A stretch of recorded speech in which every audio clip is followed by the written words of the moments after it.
black people need some kind of economic security.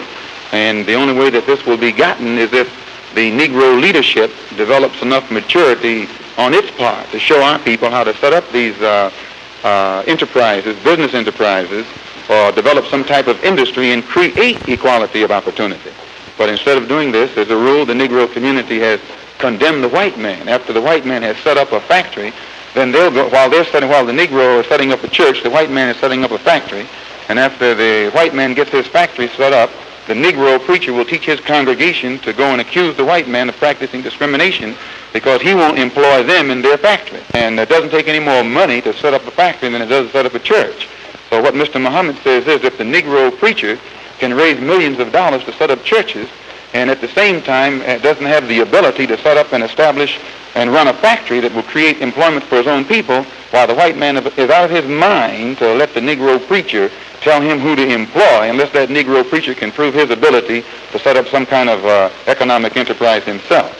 We are black people who are Muslims because we believe in the religion of Islam, and we practice the principles of the religion of Islam. And the principles of the religion of Islam is what has cleaned us up, what has reformed us, what has rehabilitated us, and what has given us the incentive to stand on our own feet and solve our problems ourselves instead of depending upon white people to solve them for us. Before he was assassinated in 1965, Malcolm X shook up two worlds, the white world and the black. Neither understood him. Today, the black world understands, and the white world is trying. Whenever a black man attains a very high level and is allowed to live too well, he oftentimes forgets the severity of the condition that his people are still living in, and what seems like progress to him has long since ceased to be progress to his own people. One of the things that has hurt our people, many of the Negro leaders don't live among Negroes or live around Negroes or eat with Negroes, and they have long since ceased to feel like Negroes and to think like Negroes.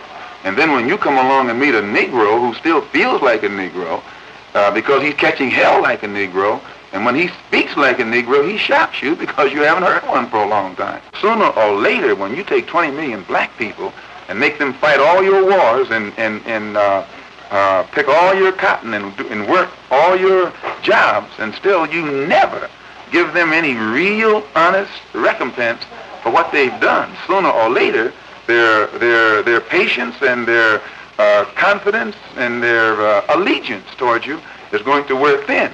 And then you have a situation that you can't cope with. You don't ever know how a Negro really thinks or really feels until you hear Mr. Muhammad speak, or until you hear someone that has been taught by him speak, because they're not trying to pat you on your back or flatter you or lull you into a false sense of security.